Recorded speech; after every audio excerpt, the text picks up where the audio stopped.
prepárate, porque vamos a tener una entrevista hoy tremenda junto a nuestro amigo Jesús Montoya desde Madrid, España. ¿Son músicos o adorador? Terrible, gente. ¿Empezamos con las preguntas? Claro. Mira, vamos a empezar con la entrevista. Sabemos que hay algo preparado. Nosotros estamos muy ansiosos de jalar de eso que tan lindo que Dios ha puesto en vos, Jesús. Y la pregunta es, ¿qué diferencia hay entre músico y adorador? Bueno, pues la verdad es que es un tema que para mí personalmente, yo aparte de servir como mentor en la casa y hacer varias cosas en la iglesia, pues estoy liderando el equipo de adoración en la iglesia. Entonces es un tema que yo continuamente estoy revisándome a mí mismo porque no hay solo una verdad verdadera, cada vez el Espíritu Santo nos va revelando cosas nuevas para poder ministrar sobre esto al equipo. Entonces hay una manera muy fácil de poder meternos en materia en cuanto a la diferencia o qué hace uno, qué hace el otro, y es sabiendo pues definirlo. Cuando sabes definir algo, al final le puedes buscar la diferencia de una cosa y otra. Y un músico, como tal, es una persona, un individuo que toca un instrumento o compone música. Eso dice el diccionario de la RAE. Y no tiene nada que ver, absolutamente nada, con la conducta de la persona, con el carácter de la persona, con la integridad de la persona, ni con los ideales de la persona. Es un ejecutante de una forma de arte que es maravillosa, que es la música. Y eso es la definición así un poco completa de qué es para mí músico. Genial. Y es bastante diferente a lo que es un adorador. Ahora doy una definición chiquitita de adorador y vemos las diferencias. Un adorador es todo aquel o toda aquella persona que con sus acciones o pensamientos están llevando una vida de obediencia y de honra a Dios. Qué bueno, me encanta. Me gusta porque además ahí no implica solamente que sepa tocar algún instrumento. Por supuesto que no. Por supuesto que no, y ahí es una de las diferencias mayores, por ejemplo, que hay mucha gente que no lo toma en cuenta o que no lo ve o que no se le encendió la bombillita, que un adorador no tiene nada que ver con música. Obviamente sí es parte de música de su vida de adoración, pero no tiene nada que ver con música. Y es la diferencia más significativa, tiene que ver con eso, tiene que ver con que la adoración tiene que ver con la integridad de la persona, con una vida de obediencia, de santidad, de sacrificio, de quién eres, no de qué haces. Eso es lo más importante en un adorador. Eso me encantó. ¿Quién eres? Y un músico no tiene nada que ver. Wow. Ahí tirando algunas perlitas, andá notando vos que estás ahí, que sos parte del grupo de alabanza, realmente, si sos un adorador, es realmente lo que eres y no lo que estás haciendo, ¿sí? Nombraste la palabra carácter también, que la venimos escuchando de hace varios días también en entrevistas. El carácter es fundamental, el carácter marca realmente si somos adoradores, y después lo otro, la composición, la música, el ensayo, que eso es aparte. Y... Sí, siguiendo esta línea de adoración, de lo que es la adoración, de lo que es ser un adorador, ¿qué función cumple el adorador en la iglesia? Pues mira, tratando de cerrar la parte de la diferencia de la primera pregunta, el músico tiene que ver mucho con habilidades y el adorador tiene que ver más con corazón, con obediencia. Y ahí vemos también nos despiertan mucho las funciones que tenemos nosotros como adoradores.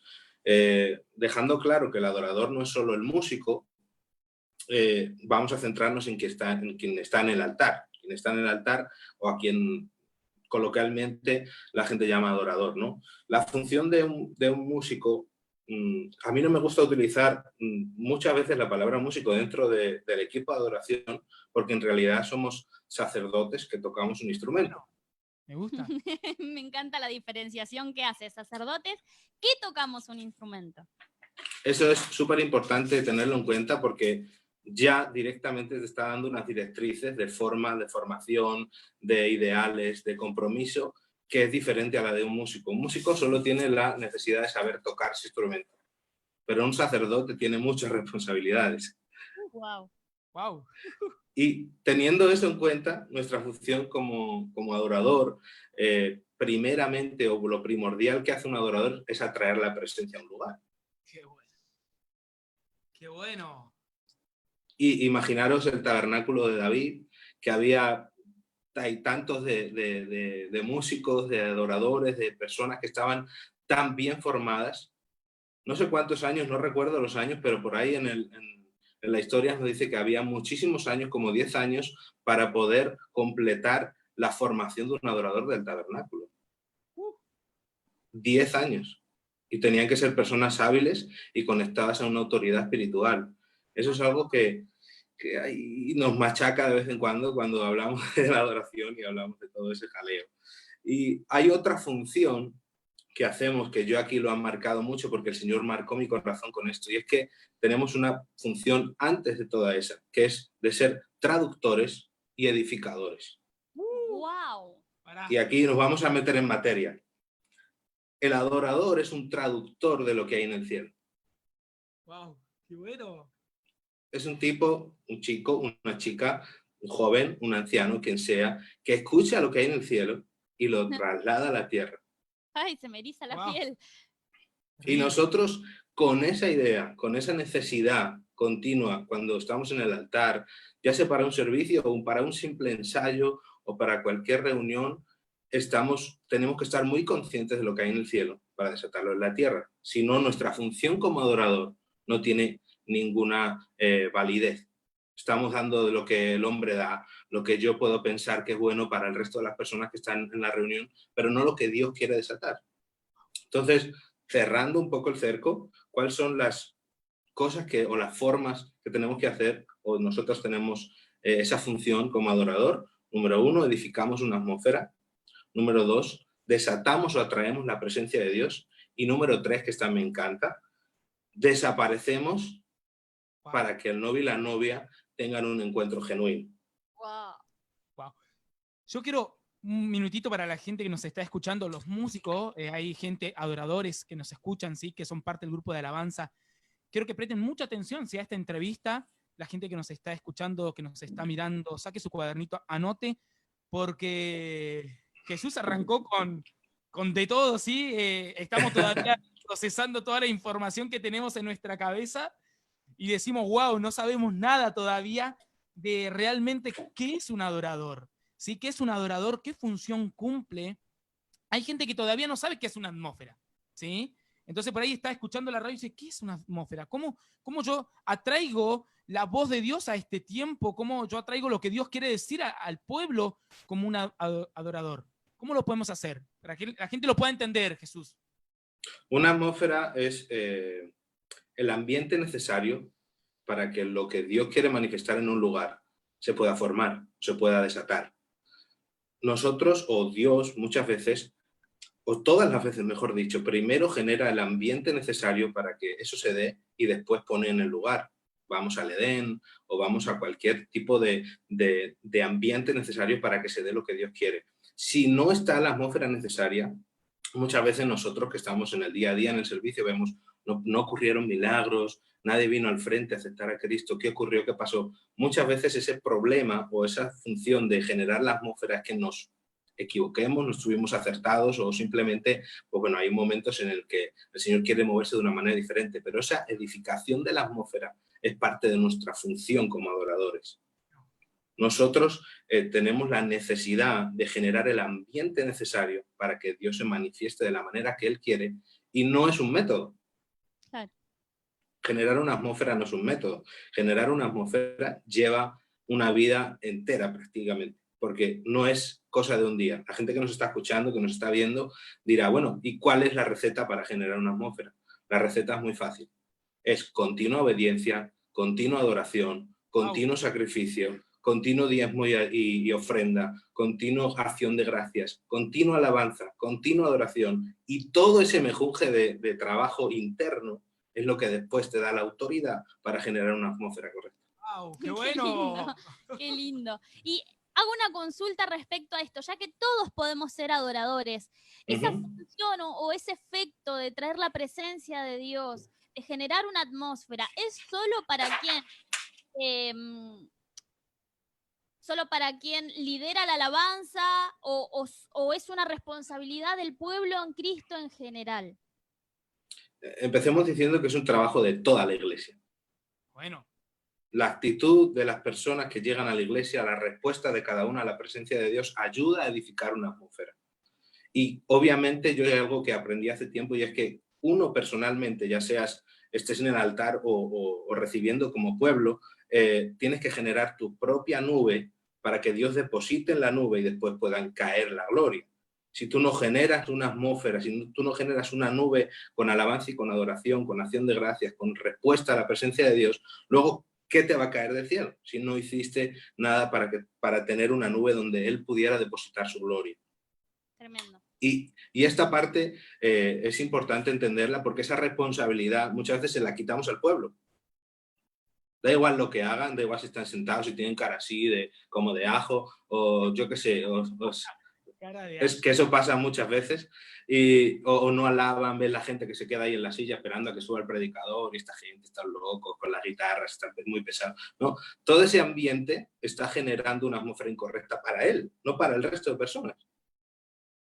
Y eso es importante, pero la responsabilidad de generar una atmósfera está en el equipo que está en el altar. El pueblo sí ayuda, obviamente, y bueno, vosotros creo que lo vivís igual que nosotros, cuando estamos en el altar ministrando y la gente recibe y responde a la presencia de Dios, pues la atmósfera es más fuerte.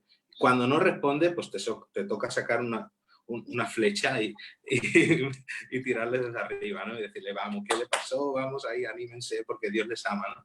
Y ese juego continuo con el pueblo y con la respuesta de ellos es lo que genera la atmósfera. Pero nosotros, como adoradores, tenemos esa responsabilidad, esa carga profética del día de culto o de servicio para generar una atmósfera correcta. Puede ser que muchas veces creemos... me bajé el micrófono yo, a ver. Ahí sí, está. Te escucho menos. Ahora sí. Muchas veces pensamos que la persona que está a cargo, la que canta, la vocalista, es la que tiene que generar la atmósfera. Y no es así. Lo tienen que generar también los músicos, los sacerdotes que tocan el instrumento. ¿Generan también, junto con la adoradora, con la vocalista, la cantante, la atmósfera? Totalmente. La respuesta, así toda la responsabilidad cae sobre la que está liderando, sea un chico o sea una chica, la respuesta es no. Toda la responsabilidad no es suya. Obviamente, nosotros, la cadena es tan fuerte como su eslabón más débil. Bueno. Y juntos, todos juntos, es como edificamos lo correcto para que Dios se pueda manifestar. Pero, por ejemplo, nosotros en la iglesia, lo que hacemos es que le damos a cada servicio a una de las vocalistas el peso o la responsabilidad de la carga profética de ese día. Entonces, muchas veces el apóstol o el pastor que le vaya a tocar ministrar, pues nos da el rema de lo que Dios quiere ministrar en ese domingo o en esa semana o en esa reunión. Y ahí nos pegamos todos al rema que Dios le habló al apóstol y juntos edificamos esa atmósfera. Otras veces, como ya saben, los predicadores tienen prédicas de última hora, de último segundo y de último instante. El Señor les cambió en el momento y ahí no sabemos de antemano que se va a ministrar quizá. Pero nosotros de antemano, con una semana de antelación, estamos trabajando en ese rema para que no solo la que está liderando tenga la responsabilidad en ese momento, sino que todos en conjunto vayamos con una misma idea y un punto fijo para poder ministrar. ¡Wow! ¡Qué linda! Esa parte de la enseñanza me encanta. A veces llegás a la iglesia y, bueno, ¿qué vamos a cantar hoy, chicos? Bueno, vamos a mirar qué cantamos. Realmente es un trabajo que lo tenés que empezar. Terminás el domingo y tenés que preparándote para el otro fin de semana, porque lo tenés que preparar de la mejor manera y con eso, alineándote a lo profético, a lo que Dios está soltando, a ese rema de Dios. Claro, me voló la cabeza. Y es algo compartido, o sea, es algo en conjunto, algo que se piensa y se construye entre todos, recibiendo lo que Dios va soltando. Hay una única, perdona que os corte, sí. Hay una única responsabilidad que tiene la que está liderando en ese momento, y es de compartir con el pueblo de una manera más directa. Obviamente ya se está dirigiendo al pueblo, el muchacho que está en la batería no se va a levantar, oye, que estamos hablando de sanidad, que estamos hablando de milagros. Ella es la que tiene la responsabilidad de ser esa speaker, esa persona que le pueda llevar o compartir con el pueblo el rema de ese momento. Entonces ahí sí cae esa responsabilidad, y nosotros que muchas veces vamos por el pinganillo y decimos, vamos, venga, comparte con el pueblo, dile que no sé qué, ¿no? Y ahí estamos un poco jugando en equipo para que las cosas funcionen, pero sí eximiéndole un poco de esa responsabilidad. Si las cosas no suceden es culpa de todos. Ese, qué bueno. Me gusta. ¿Cómo me doy cuenta, Jesús, que solo soy un músico? La palabra músico no sería solo alguien Sí, no, está bien, está bien. Está que bien. toca un instrumento y no soy un adorador. Pues esta parte, yo es algo que matizo continuamente en el equipo, porque gracias a Dios hay un buen equipo, pero intentamos que haya cada vez más gente en el equipo. Y hacemos como unas exposiciones cada X tiempo, cada 3, 4 meses, para que gente que está en la iglesia pueda acceder al ministerio, y ahí le pasamos un procesito, o un procesazo, mejor dicho, para ayudarles a que estén aptos en el este. Pero hay muchas cosas que ayudan o que ven o que podemos ver con que seas un músico o un adorador. Y no solo se da cuenta uno mismo, pero las cuentas nos damos cuenta, mejor dicho, cuando se nos pone en revisión. Aquí juega mucho el papel del líder, de quien está al frente, de quien tiene esa carga espiritual por el equipo, que esté en revisión continua de cada una de las personas, y que la disposición de cada una de las personas deba ser buena en cuanto al líder, porque ese trabajo es el que nos va limpiando un poco. Nos ha pasado a todos. Yo ahora estoy liderando, pero he pasado por la batería, he pasado por la guitarra, he pasado por el piano, he pasado por ser vocalista, y ahí me han ido limando poco a poco. Yo, un ejemplo claro de cuando yo llegué por primera vez aquí a la iglesia, ya hace un tiempo, y bueno, el que estaba liderando el equipo sabía que yo tocaba el teclado. Yo le dije, bueno, mentor, yo quiero estar ahí tocando el teclado, y él me dijo, nunca tocarás el teclado, a no ser que Dios lo diga. Y yo dije, ¿qué he hecho para merecer esto, no? Y en realidad lo único que estaba haciendo es forjar mi carácter. Estaba trabajando con mi carácter. Estaba viendo si lo único que quería ser era un músico o realmente un adorador. Bueno. Y eso es gracias a Dios que tenemos líderes y que nos podemos convertir en esos líderes para generar otros adoradores, no solo músicos, porque si no sería muy fácil estar en el altar.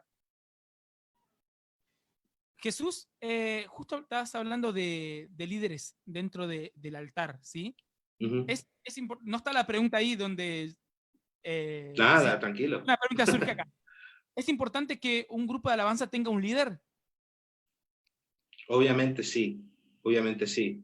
Al final hay una persona, como en todas las organizaciones, sean pequeñas, grandes o medianas, seculares o cristianas, que tienen que tener una persona que lleve la responsabilidad y que haga responsables a los otros integrantes.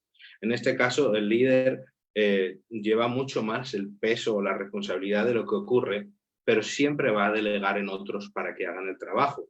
Obviamente, en mi caso, por ejemplo, yo estoy liderando el equipo, soy responsable de que la gente que suba al altar esté apta para subir al altar, pero obviamente luego las funciones son, cada uno hace su función. Yo no puedo tocar todos los instrumentos, yo no puedo cantar todas las veces. Simplemente lo que tenemos que generar, lo que genera un buen líder, creo que tuviste una muy buena clase con el pastor Pedro la última vez, lo que genera un buen líder es que sepa ver ese potencial en el resto de personas.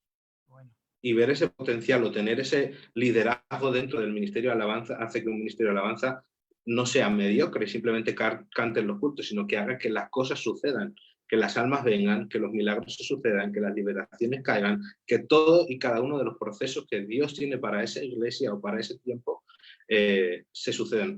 El nivel de adoración de un equipo es el nivel de revelación de una casa. ¡Wow! ¡Qué bueno! Que lo vuelva a decir, decile otra vez, vamos. El nivel de adoración o de adoración de un equipo, ya sea no solo el equipo de adoración, sino también de los ministerios, de los pastores y demás, es el nivel de revelación de una casa, porque la adoración es lo que abre la revelación del cielo. Bueno. Y nosotros con el apóstol una y otra vez estamos en revisión, él nos está llamando, nos está escribiendo, nos está pasando enseñanzas sobre la adoración y continuamente está poniéndonos a prueba, como diciendo, a ver si realmente subiste de nivel o seguimos en el nivel de siempre, una y otra vez. Y eso es lo que eleva la revelación que el Señor tiene para esa casa. Wow. Me encantó. No. Unas perlitas que está soltando nuestro amigo Jesús Montoya desde España. Le comentamos a la gente que se viene recién sumando a nuestra sintonía por Radio Luz Verdadera. Como la radio es fugaz, tenemos que cada tanto estar recordando algunas cuestiones. Estamos en una entrevista en vivo con Jesús Montoya desde España y el tema de hoy es ¿músico o adora? Tenemos una pregunta acá que nos llega.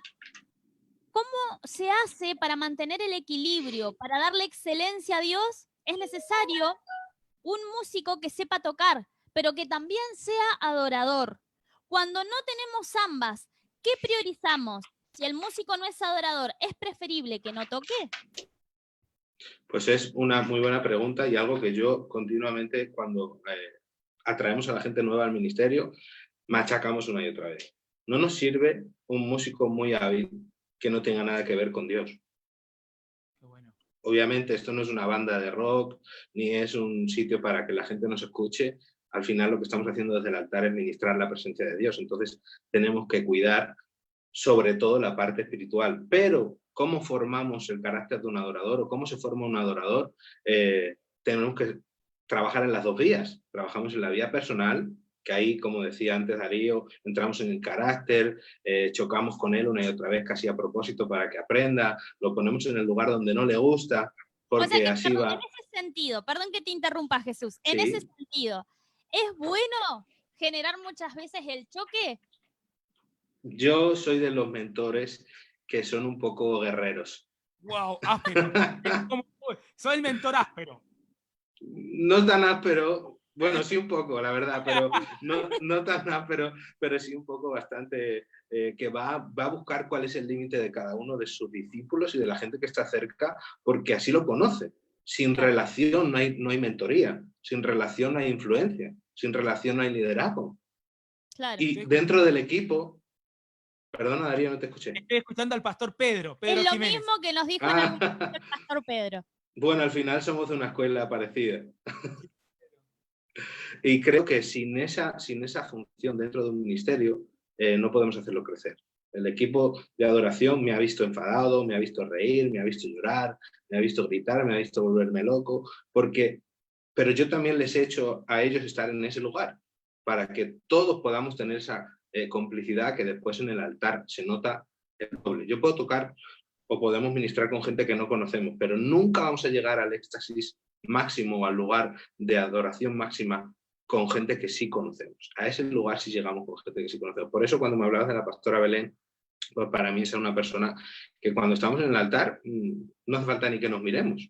La mayoría de las veces vamos sin ensayo, vamos sin saber muchas veces dónde estamos, porque surgió así o porque simplemente no tuvimos el tiempo.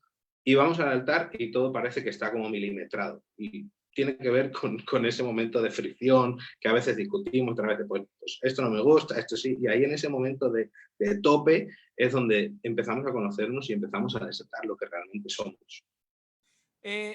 Jesús, tengo una consulta. Dijiste ahí recién, lo ponemos al músico donde no quiere, el músico lo ponemos a prueba. ¿Cómo es eso?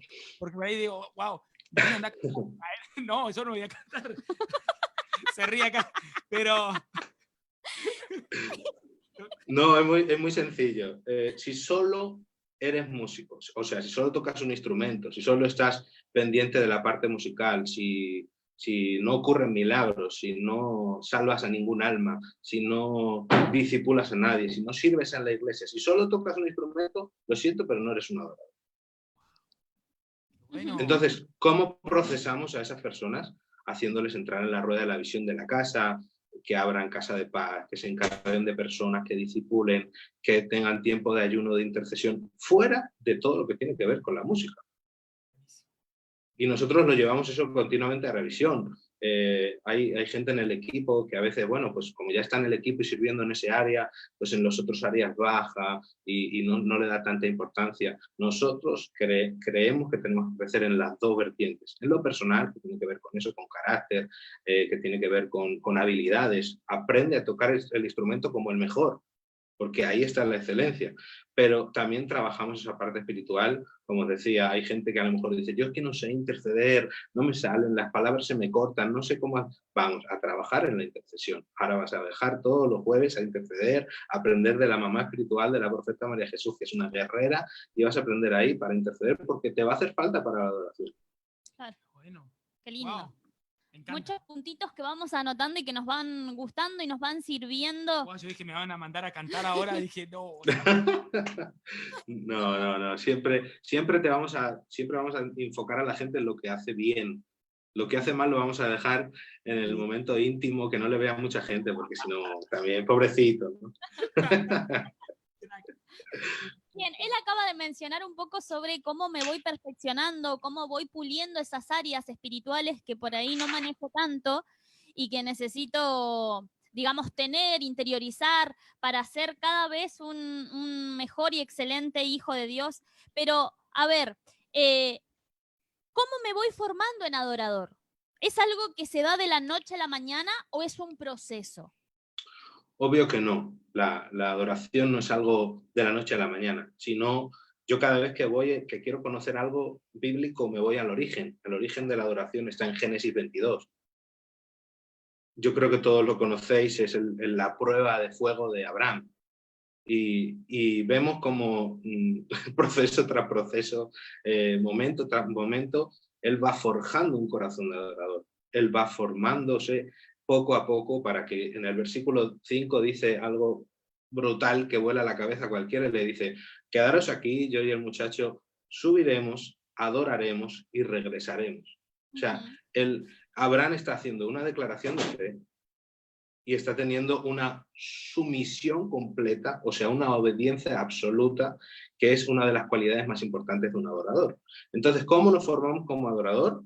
¿O cuáles son las formas que nos van valga la redundancia, a formar como adorador? Son los procesos. Sin proceso no hay Magdalena. La Magdalena es una masita. No hay sí. Magdalena. Sí, qué lindo. Sin proceso no hay Magdalena. Imaginaros una manzana o dos manzanas. Yo esto lo escuché en algún sitio, no recuerdo. Y si la partimos por la mitad, hay una que tiene pipas dentro, tiene la semilla dentro. Y hay otra que está hecha en laboratorio, que la partes no tiene pipa dentro. Entonces no puede reproducir algo como él. Bueno. El adorador que no es formado en procesos no puede generar nada. Está vacío, se muere en él las cosas. Pero el adorador que se genera en desierto, en proceso, en momentos incómodos, es capaz de generar todo lo que hay dentro de él y depositó Dios dentro de él. Me encantó. Qué lindo, qué lindo. Ahí está la respuesta, pero muy clara para esto de cómo se va formando el adorador. Qué lindo. No, me encanta. No, nos encanta poder escucharte, Jesús. Sabíamos que había algo especial. Nos habían hablado muy, pero muy bien de vos. Y sé que muchos jóvenes nos escuchan, nos sintonizan. Muchos jóvenes del grupo de alabanza del ministerio también están en sintonía. Y para nosotros es una bendición poder escucharte, saber también que realmente a la gente que hemos entrevistado desde el Rey Jesús de Madrid tienen el mismo lenguaje. O sea, vos escuchamos a Jesús y estamos escuchando al pastor Pedro, o escuchamos a Camilo y escuchamos al pastor Pedro, y te escuchamos, hoy vamos escuchando al apóstol. Entonces, todo tiene el ADN de la casa. Por ahí recién ponían acá un comentario, el ADN de la casa. Y eso es importante, que los músicos también tengan que tener sí o sí el ADN de la casa espiritual. Así es. Totalmente. Yo es una parte que me gustaría recalcar en esta entrevista, y es que el sonido de una casa, lo que suena en una casa, recae sobre los padres de la casa. No recae sobre tus gustos y los míos. ¿Podemos cantar canciones de cualquier adorador? Por supuesto que sí, no hay ningún problema. No hay grupos vetados o personas que sean de Dios y otras que no. No es real. Pero el sonido de una casa la marca la cabeza de la casa, que es el padre y la profeta en este caso. Y ellos son quienes nos marcan continuamente si hay tipos de sonidos que les gustan, tipos de sonidos que no les gustan, y eso a las personas que entran nuevas al equipo pues les chocan, ¿no? Porque uno escucha a Marcos Barrientos y otro a Marcos Vidal, otros escuchan New Wine y otros escuchan Rescate, no sé, pero realmente da igual que escuches y que sea tu música, en la casa hay un sonido y todos tenemos que ir hacia ese sonido. Y como me hablas, sinceramente me halagas diciéndome que tengo la forma de hablar de la casa, porque a mí eso es lo que tratamos o lo que trabajamos una y otra vez, desde tener un mismo discurso. Obviamente yo tengo mi forma, mi carácter y mi carisma, pero el discurso, la idea, la visión, el enfoque es el mismo. Seas el que limpia la iglesia o seas el que predica. ¿Y cómo se logra eso, Jesús? ¿Cómo la persona, el líder, cómo va en pos de ese sonido? ¿Recuerdas lo que decía de la manzana con la semillita? Sí, Eso es lo que nosotros tenemos que marcar una y otra vez. Nosotros estamos, supongo, como en muchas iglesias, repartidos en discipulados. Y los discipulados lo que generamos o lo que intentamos generar es el ADN que hay en el mentor, ponerlo sobre el discípulo. Obviamente yo, en este caso, soy discípulo del apóstol Jesús. Entonces, el ADN que hay en el apóstol Jesús Loza es el que debe haber en mí. Y de mis discípulos debe de haber el ADN mío, que es el mismo o parecido al que hay en el apóstol Jesús. Entonces, es una cadena que se retroalimenta ella misma, y cuando llega un muchacho del discipulado, sea mío o de cualquiera de la iglesia, al ministerio de alabanza, al evangelismo o a cualquier otro ministerio, tiene el ADN del padre de la casa. claro. Bueno, me Es encanta. una escuela general. Qué lindo, Obviamente es una escuela total. qué lindo. Te hago otra pregunta, Jesús. ¿Cómo formamos una atmósfera de adoración? Pues, Por ahí la gente nos está escuchando. claro No que sé, sí. ¿cómo yo la formo? Por ejemplo, hay muchos ministerios que nos están escuchando. Por ejemplo, acá hay un amigo que nos escucha, dice Salo Garcés, de otro ministerio también. Saludo para el pastor Salo, para su esposa y para el apóstol de su ministerio. Y queremos saber cómo formamos una atmósfera, cómo llegamos a una atmósfera de adoración. Hay algo que ocurre con la generación de atmósferas que le hemos hablado un poquito antes, y es que la continua sacrificio de cada una de las personas es lo que te da la autoridad o la autorización para poder generar una atmósfera correcta. Pero ¿cómo lo hacemos en vivo o cómo lo hacemos de una manera práctica? La adoración o la generación de atmósferas no tiene un tip, no tiene un paso 1, paso 2, paso 3. Pero sí es cierto que, por ejemplo, generar que la presencia de Dios esté en un lugar tiene 3 pasos básicos y firmes que no se rompen siempre. Cuando hay acción de gracias, cuando hay alabanza y cuando hay adoración, la presencia de Dios se manifiesta. Si no hay eso en un lugar, o si nosotros desde el altar no somos capaces de tener esa actitud de acción de gracias, de alabanza y de adoración, no va a ser capaz la presencia de Dios de manifestarse en ese lugar. Entonces, ¿cómo genero una atmósfera? Alabanza, adoración, acción de gracias, y después, que para mí es la parte más importante, estar más conectado al cielo que a la tierra. Yo siempre pongo como ejemplo a Abraham en este aspecto de la adoración, porque él, cuando está levantando el cuchillo para matar a su hijo, el ángel lo habla. Si es una persona que está más mirando a la tierra que mirando al cielo, no escucha al ángel y lo mata. ¡Wow! Bueno. Y nosotros, cuando estamos en el altar, tenemos una lista de adoración, tenemos unas canciones previstas, una idea, y vamos ahí como una metralleta, taca, taca, taca, taca, al sitio. Pero muchas veces hay algo que yo aprendí hace un tiempo, que hay una palabra que utiliza la Biblia en Salmos, que es Selah, que es una pausa en medio de una adoración o un cántico. Se puede más o menos dar ese significado. Y muchas veces nosotros necesitamos esa pausa para saber si Dios sigue soplando sobre esa adoración o la tenemos que cambiar. Bueno. Y tenemos que tener un oído en el cielo y otro con el casco puesto para ver qué hacemos o qué cantamos, porque esa es la forma correcta de edificar una atmósfera. No podemos generar una atmósfera correcta si no sabemos lo que el Padre está diciendo. Así que está bien tener, como hablábamos al principio, una lista prehecha, prevista de lo que hay, porque es un mapa donde nos vamos a mover, pero estás obligado a salirte del mapa cuando el Espíritu Santo se manifieste. Porque el tipo nunca se va a parar a una lista, nunca se va a encajonar en un lugar. Al final siempre nos va a sacar del lugar de confort, que eso es algo que los adoradores tenemos que estar más que hechos a eso. Si tú controlas, yo ayer subía un post de que si controlas la zona de no confort o controlas la zona de inseguridad, realmente estás capacitado para subir de nivel una y otra vez. Y en los adoradores, esa zona, ¿sabes cómo se llama? Muchas veces un apóstol enfadado. Ese sonido no me gusta. Un momento de adoración que no fluye, que ves que la gente no entra. Ahí te tienes que dar cuenta y parar y cambiar de adoración, cambiar de sonido, cambiar de manifestación, cambiar de frase, cambiar lo que sea, aunque sea más feo, aunque sea menos organizado, aunque el músico te mire así como un loco sabiendo dónde estoy, tienes que hacer caso a la voz de Dios y tienes que hacer caso al Espíritu y no mantenerte en esa faceta inamovible y firme. Nosotros nos hemos vuelto locos una y otra vez. Y todas las muchachas que están ministrando en el altar, al final hemos aprendido a ir detrás. Porque ella es quien lo escucha, o quizás yo lo escucho y yo lo suelto por el pinganillo. Oye, estoy escuchando esto, el Espíritu Santo quiere manifestar la paternidad de Dios. Imagínate que estamos hablando de milagros y está toda la lista de adoración hablando de milagros. Y en ese momento el Espíritu Santo dice, no, quiero desatar mi paternidad y por medio de la paternidad desataré milagros. Eso lo tenemos que aprender, escuchar en ese momento y desatar. Wow. Qué lindo. Qué responsabilidad. Un adorador. Pero qué responsabilidad. Obvio. Una responsabilidad Claro. tremenda, pero también una preparación. Es una preparación, porque para poder escuchar, para poder estar atento a lo que el Espíritu dice, tenés que pasar tiempo con el Padre. Yo anotaba aquí algo que me gustaría decir, y es que el adorador tiene que tener la preparación de un maestro, el corazón de un pastor, la unción de un profeta y el amor por las almas de un evangelista. Vamos, otra vez. Otra vez, sí. Vámonos.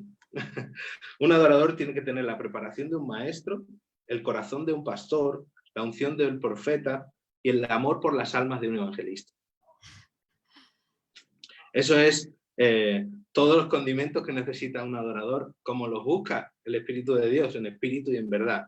Porque hay adoradores verdaderos, adoradores falsos, que ahí no nos vamos a meter porque si no olvidamos, tenemos que cerrar la página y tirarnos aquí hasta mañana, pero es bueno que sepamos toda la información. Un adorador tiene que ser doctor en la palabra de Dios, tiene que conocer la palabra de Dios, tiene que saber tener intimidad por encima de las circunstancias. Nosotros podemos manifestar la presencia de Dios donde sea, si somos un adorador.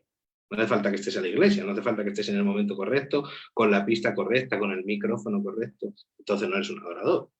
Eres simplemente no lo quiero decir muy fuerte, pero un impostor. Un poco ahí te pones una careta en el momento de su vida, pero esa es la realidad. Y un adorador, por eso decía que tiene que tener esa preparación de maestro, porque tiene que conocer la palabra de Dios, porque no puedes cantar tu palabra, tienes que cantar la palabra de Dios. Tienes que tener el corazón de pastor porque tienes que amar a la novia por encima de tus gustos y tratar a la novia, que es el pueblo de Dios, por encima de tus ideas y de tus pensamientos. Tienes que tener la unción del profeta por lo que hablábamos. Tienes que escuchar la voz de Dios una y otra vez para desatar lo que Dios quiere. Nosotros en cada servicio, gracias a Dios, estamos desatando un cántico nuevo después de la prédica, porque escuchamos la prédica, nos armamos y nos llenamos de nuestro tanque espiritual de lo que está ministrando el pastor o el apóstol, y después desatamos una palabra conforme a lo que el Espíritu está manifestando. Y la mayoría de las veces no viene aprendido de casa, os lo prometo. Es más espontáneo. Totalmente. Yo creo que el Espíritu que se mueve de esa manera espontánea es el que manifiesta en ese momento lo que en ese momento quiere, lo que en ese instante precisa y lo que en ese momento quiere desatar. Si lo traes de casa es como la manzana aquella sin pipas, algo parecido. Te hago una consulta. Justo Jesús dijiste ahí, nombraste algunas palabras que por ahí hay mucha gente que no está tan empapada de esas. ¿Qué es un cántico nuevo? Un cántico nuevo. Sí, claro. Hay varias formas que podemos diseccionar una alabanza. Hay himnos, hay salmos, hay cánticos del Padre, cánticos del Hijo, y muchas cosas que podemos aprender, pero el cántico nuevo es un rema de Dios en forma de canción. Cuando imaginaros, no sé, por ejemplo, en esta cuarentena, todo este tiempo que hemos vivido en estar confinados en casa, el apóstol una y otra vez ha estado ministrando sobre la transición. Una y otra vez, transición, cambio, renovación de mente, transición, una y otra vez. Y nosotros día a día íbamos sacando un cántico nuevo que nos iba llevando a un nuevo destino, a una nueva idea, porque igual la gente que lo ve muy difícil y muy complejo, es como, ¿cómo me invento una canción de momento, no? En Apocalipsis 4, que está la adoración celestial, cuando están dando vueltas alrededor del trono, no paran de decir santo porque cada vez están viendo una faceta nueva del Espíritu de Dios. Bueno. Y nosotros cuando estamos en el altar y recibimos una palabra nueva es como si estuviéramos viendo esa faceta nueva del Espíritu de Dios. Y nosotros a través de esa faceta nueva que vemos respondemos en forma de música. respondemos en forma de canción. Y muchas veces no tiene que tener mucha letra, muchas veces no tiene que tener mucha estructura, no tiene que tener estrofa, puente, coro, verso, no tiene nada que ver con eso, simplemente es una declaración para llevar al pueblo a que lo confiese con su boca y se desate en su vida. Eso es un cántico. Wow. Me encantó. No, muy clarito, muy clarito. no, Ahora quiero hacerte una pregunta respecto a esto que hablábamos hace un momento sobre que muchas veces pareciera que la adoración no fluye, que hay algo que se genera en la atmósfera que es difícil de confrontar y de contrarrestar, que comúnmente lo llamamos fuego extraño. Por ahí hay gente que no lo entiende mucho, que no entiende mucho lo que es encender un fuego extraño. Pero acá va la pregunta, que nos comentes un poco, ¿qué es el fuego extraño y cómo se contrarresta un fuego extraño en la adoración en la iglesia? El fuego extraño, como decíamos hace unos minutos atrás, el equipo de alabanza, por ejemplo, es tan fuerte como su eslabón más débil. Y ahí, en ese eslabón débil, o en esa persona que quizá pues no está en su mejor momento en la parte espiritual, sube como si nada, o en otros sitios, ahí en la China, o donde no nos estén viendo, suben como si nada al altar a ministrar, sin importar cuál es su corazón, cuál es su momento de vivencia, incluso si está en pecado. El fuego extraño se desata desde un individuo que no está a cuentas con Dios. eso. O sea, que tu adoración se convierte en música. Claro. Y dice la palabra que es como címbalo que resuena y que no trae nada. Y cuando vemos que los cultos son pesados, que no ocurre nada, que vemos que la adoración no acaba de fluir, hay muchos factores, ¿vale? No todo siempre es el fuego extraño, pero sí es muchas veces que hay alguien del equipo o que hay alguien que está ahí, encima del altar que no tiene o que no está a cuentas con Dios o que no tiene esa capacidad de conectarse con Dios. Y yo muchas veces, el fuego extraño se contrarresta no viendo ya una vez que está el fuego extraño en el altar, sino intentando anticiparse. Esa es la mejor forma de contrarrestar el fuego extraño. Como decía, los líderes son súper importantes en el equipo de alabanza porque van a pasar a revisión continuamente a las personas que están en el altar. Y a mí me ha tocado muchas veces, un rato antes de la iglesia, me llama uno de los integrantes del equipo, mentor, discutí con mi esposa o yo qué sé, o me pasó esto y no estoy en el momento correcto. Aquí quiero hacer un paréntesis. Que tú puedas tener un mal día no te quita la piel de hijo de Dios. Yo siempre le digo a mi equipo, una cosa es que estés en pecado, una cosa es que hayas caído, que hayas hecho algo que realmente necesites un perdón delante de los ojos de Dios, pero si tienes un mal día, si tuviste no sé, si sentiste tristeza por algo que ocurrió o si estás mal y no tienes esa pasión continua a lo mejor por subirte al altar, no te quita tu piel de hijo de Dios. Simplemente oramos, el Señor te guarda en ese tiempo, te ayuda y te bendice y te cambia ese chip y vuelves al altar en ese mismo momento. Pero el fuego extraño se trabaja desde antes. Y hay algo que nos pasó, y lo voy a contar breve. Nosotros visitamos con el apóstol una iglesia que está en el sur de España. Y bueno, le tocaba al apóstol ministrar y él siempre o quiere llevar al equipo o alguien del equipo que ministre con él, por lo que decíamos de las atmósferas. Al final hay que generar una atmósfera correcta. Y estuvimos allí y había una atmósfera muy pesada, que yo lo miraba y decía, ¿qué hacemos, apóstol? No sé qué hacer, nervioso, de verdad, porque luego esa responsabilidad también recae sobre nosotros. Y él, con una tranquilidad pasmosa, me dijo, adoremos.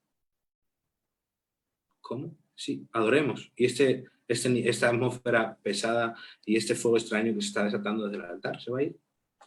Y no hicimos nada más. Solo nos abandonemos en Cristo en ese momento, en el Espíritu Santo, y dijimos, vamos a adorar sin importar el protocolo del lugar ni la historia. Nos pusimos a adorar, nos tiramos en el suelo y se fue. Cuando la adoración genuina viene, yo siempre tomo el altar de Elías como el altar correcto para desatar la presencia de Dios. Había 2 altares y habían no sé cuántos mil profetas ahí orando para que ese falso Dios desatara fuego. Pero cuando Elías dijo, Señor, desata fuego, consumió hasta el agua. nosotros cuando entramos en esa, o notamos que hay ese fuego extraño, la mejor forma de contrarrestar es dejando al Espíritu Santo que manifieste. Y muchas veces, el Espíritu Santo va de alguna manera, va a atacar o va a poner en ti, en el líder o en alguna de las personas con la autoridad para poder ver quién es esa persona y después tratar eso con él o con ella y trabajar en ese área. Así que fuego extraño es una persona que no está a cuenta con Dios y que está ministrando desde un altar y se contrarresta dejando al Espíritu Santo libre. Una adoración genuina rompe una adoración falsa. ¡Wow! Me encanta. Una adoración genuina rompe una ¿cómo era? Adoración falsa. Adoración falsa. Wow. Me encanta. Vamos a hacer la última pregunta y después que nos bendiga con una palabra. Imagínate, ya nos explotó la cabeza, ya nos dio tanto material, ya no sabemos. Última pregunta y después le damos un tiempito para que nos imparta lo que usted tenga en su corazón. 5 cualidades que debe tener un adorador. Ok, cuando tenía que resumir esto en 5 cualidades, a mí me explotó la cabeza. Porque decíamos hace un ratito que el adorador tiene que ser una mezcla entre maestro, profeta y evangelista. Y eso habla de un montón de cualidades. Pero yo resumí 5 que para mí son las más importantes. El número 1 es el corazón servicial. Un adorador tiene que tener un corazón servicial. ¿Por qué? Porque un adorador está sirviendo al pueblo de Dios. No está haciendo un concierto, no está subiéndose a las redes como canta con su micro muy bonito o con su preciosa guitarra. Si el adorador está más pendiente de lo que suben los likes y los vídeos en YouTube, entonces volvemos a no ser un adorador. El corazón servicial te va a ayudar continuamente a ver a la novia como tal, como una novia, no como un público. Estás en una labor de servicio. La adoración es una labor de servicio.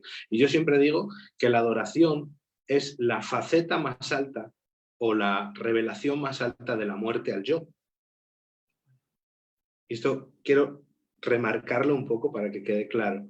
La adoración o el ministerio de adoración pelea mucho o es la revelación más alta de la muerte al yo. No.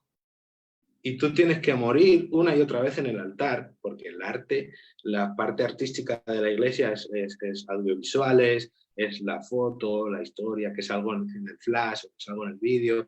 Esa parte al final toca en nosotros algo que nosotros llamamos el virus luciferiano. Ahí, que se nos enciende ahí la bombillita del querer estar en el sitio. Entonces necesitas, o una cualidad indispensable para un adorador, es un corazón servicial. Número 2. Número 2, tienes que tener un temor de Dios reverente. Cuando subes al altar, tu necesidad máxima tiene que ser reverencia ante un Dios, que temer a Dios no es tenerle miedo, no es un hombre que anda con un látigo que si te va a pegar si te equivocas. No, temer a Dios es amar lo que Dios ama y odiar lo que Dios odia. Temer a Dios es tener temor a dañarlo, tener temor a hacer algo que esté en contra de su voluntad. Y cuando nos subimos al altar tenemos que tener eso en nuestros ojos, de continuo, como un post-it que te pones en la frente y te miras al espejo y te dice, teme a Dios porque el lugar que estás pisando es sagrado, es santo. ¡Wow! Bueno. No subas de cualquier momento, no subas de cualquier lugar, no subas de cualquier forma. No tome familiaridad con el altar. Eso es temer a Dios. Y eso es algo que enfatiza una y otra vez el apóstol con nosotros. Ya sabemos que sois bastante buenos en el altar, ya sabemos que sabéis ministrar, ya sabemos que se sueltan en un patio de colegio, la gente acaba adorando y llorando, pero no familiaricéis con el altar, porque el altar es un lugar de servicio y donde Dios manifiesta a través de vosotros. Sois un conducto para que la gente atrape lo que hay en el cielo. Así que número 2, temor de Dios. Número 3, intimidad. Bueno. Obviamente, si un adorador no es un íntimo de Dios, aquí Marco Brunet nos ha enseñado tantísimo sobre ser un íntimo de Dios, y la intimidad de Dios es la faceta de un adorador que no puede faltar. Jesús mismo dijo, lo que escucho del Padre es lo que hago. Si nosotros no tenemos intimidad con el Padre, no sabemos qué hacer en la adoración. estamos haciendo música, estamos creando un show, pero esto no es un show, esto es una revelación de Dios en forma de música. Bueno, La intimidad de Dios para el adorador tiene que ser una prioridad. Intimidad o tener comunión con Dios, y aquí me voy a meter un poco en terreno cenagoso, no es consumir continuamente material evangélico. Es tener un momento de intimidad donde te olvides de todo, donde no te importe el trabajo, que sientas como que tienes ahí la casa pagada y 1 millón de euros en el banco. Ese momento donde todo está en su sitio, y aunque no esté en su sitio, tienes que dejar tu mochila fuera y decirle, Señor, en este momento solo quiero escuchar de ti. Y hay algo que nosotros ministramos continuamente, y es que si Dios con lo que ya hizo no te es suficiente, no te va a ser suficiente, ¿no? Y la intimidad de Dios es abandonarse en lo que Dios es. Es como dijo, como hay en las Escrituras, ya no vivo yo, sino que Cristo vive en mí. Y en esa intimidad de Cristo viviendo en ti, hacerse uno con Cristo. Cuando adoras a Cristo te conviertes uno con Él, es cuando tienes esa autoridad firmada con un papel o con una medalla, con lo que sea, para que realmente te puedas llamar o puedas tener esa función de adorador. bueno. Muy lindo. Número 4, vamos ahí, vamos rapidito porque sé que el tiempo está ahí en el sitio. Número 4. No hay problema. No hay problema, siga nomás. Ok, número 4, una cualidad indispensable para un adorador es la fe. Y esto parece muy simple, pero yo hay algo que escribí por aquí, no sé dónde está. Okay. La adoración es la versión más alta de tu fe. Cuando la adoración y la fe van muy ligadas, porque si no crees, no puedes orar, no puedes adorar, no puedes cantarle a qué le cantas. Si no crees, no puedes desatar lo que hay en el cielo para la tierra. Si no crees, la llave que es la fe no la puedes usar en cualquier puerta. El apóstol una vez nos enseñó al ministerio de adoración que cuando estamos en un ambiente incómodo o malo, con una atmósfera mala, la única llave que abre esa puerta es la fe. Claro. Bueno, La fe puede hacer que un lugar como una cárcel o como un geriátrico o como, no sé, cualquier sitio incómodo, una habitación de hospital, se pueda convertir en un Betel de Dios, en un lugar donde Dios se manifiesta. Y eso nosotros lo hemos vivido visitando a enfermos, trabajando en hospitales, donde el enfermo está prácticamente que ni te atiende, solo te puede mirar con los ojos, pero ahí empecemos una adoración, el Señor se manifestó, la gente fue sana. ¿Por qué? Porque utilicemos la fe para desatar la presencia de Dios. Qué lindo. bueno. Y la última cualidad indispensable, que os digo que hay escribí como 20, pero la última cualidad indispensable para mí es la que hablábamos en Génesis 22, la obediencia. Pero voy a hacer un énfasis, la obediencia absoluta, porque la obediencia tardía o la obediencia a medias es desobediencia. Así es. Sí. Yo no sé realmente cómo explicarlo de una manera correcta, pero es como si te dicen una y otra vez, tienes que pintar el salón y tienes que pintar el salón, ¿vale? Ya está listo, ya tenemos clara la idea y pintamos una pared, al otro día otra, otro día un cacho. Al final estamos desobedeciendo y estamos tomando nosotros el mando, que ahí viene la obediencia, estamos tomando nosotros el mando de la situación. Y entonces estamos declarando con nuestras acciones que el Señor no es lo primero. Estamos declarando que nosotros tenemos el gobierno de nuestra vida, no que somos gobernados por Dios. La obediencia es el paso fundamental, yo diría, para que un adorador cumpla la voluntad de Dios. Dice la palabra de Dios que sin fe es imposible agradar a Dios. Y Jesús, Nueva Versión Internacional, dice que sin obediencia tampoco. Porque es la realidad del adorador, es que una y otra vez va a estar pasándose a prueba, ya no solo los mismos, sino como hablábamos, los líderes, los pastores, la gente, te van a pasar por una prueba y te van a ofender. Y mañana tú eres la persona que Dios ha usado, pero no apareces en la foto. Entonces, te ofenden y mañana te van a decir, este chico no me gusta cómo canta, o este muchacho, las canciones que elige cada vez son más feas, no sé, la gente va a ir siempre a ofenderte, pero tu obediencia no es con las personas, tu obediencia es con Dios. Y muchas veces algo que aquí voy a tocar muy brevemente, por ejemplo, yo tengo problemas a veces con la puntualidad del equipo, que uno llega 10 minutos más tarde, otros 5, otros 8, y siempre me preguntan, no, pero ¿y entonces qué hacemos? Tu obediencia o tu compromiso es con Dios, no es conmigo. Tu compromiso es con la casa, tu compromiso es con Dios. Y cuando esa obediencia, ese compromiso es llevada a la absolutez o al momento más óptimo, es cuando las cosas funcionan. Si solo me obedecen a mí, o si solo rinden cuentas a mí, pero no a Dios, entonces realmente no estamos convirtiendo personas en adoradores. Entonces creo que esas son las 5 cualidades indispensables para un adorador: obediencia, fe, intimidad, temor de Dios y un corazón servicial. Wow, me salió. ¿Cómo yo me doy cuenta que dentro del equipo de alabanza está el líder?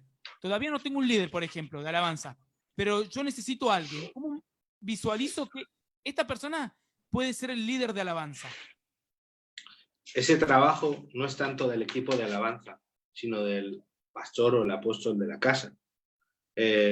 Obviamente, el líder no tiene que ser el que más habilidad tenga, porque siempre resumimos liderazgo a quien tiene más conocimientos, o al que tiene más funciones, o al que tiene más frutos. No tiene nada que ver con eso. El liderazgo tiene que ver con un corazón, de corazón a corazón. El liderazgo de corazón a corazón habla de la virtud que tienes en cuanto a, o el servicio que tienes hacia la casa, la honra que tienes hacia los padres de la casa, la capacidad que tienes para poder ayudar a otros a completar cosas. Eso no tiene nada que ver con habilidad musical. Bueno.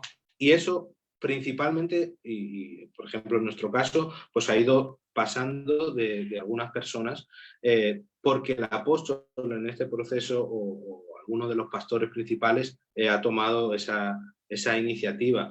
Yo personalmente, y lo digo delante de la presencia de Dios, yo no quería estar al frente del ministerio, porque creo que es una responsabilidad bastante fuerte, porque al final más del 50% de un servicio de domingo depende del equipo de alabanza.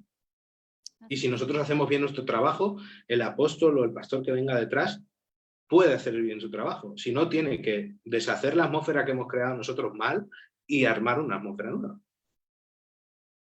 Y entonces, esa responsabilidad, yo le dije al apóstol, no, apóstol, yo llevo menos tiempo que otras personas aquí en la iglesia, tienen que ser otros, o este, o lo otro, o quien sea. Y me dijo, ¿sabes por qué creo o por qué sé que tienes que ser tú? Porque sé que vas a hacer las cosas conforme al corazón de Dios.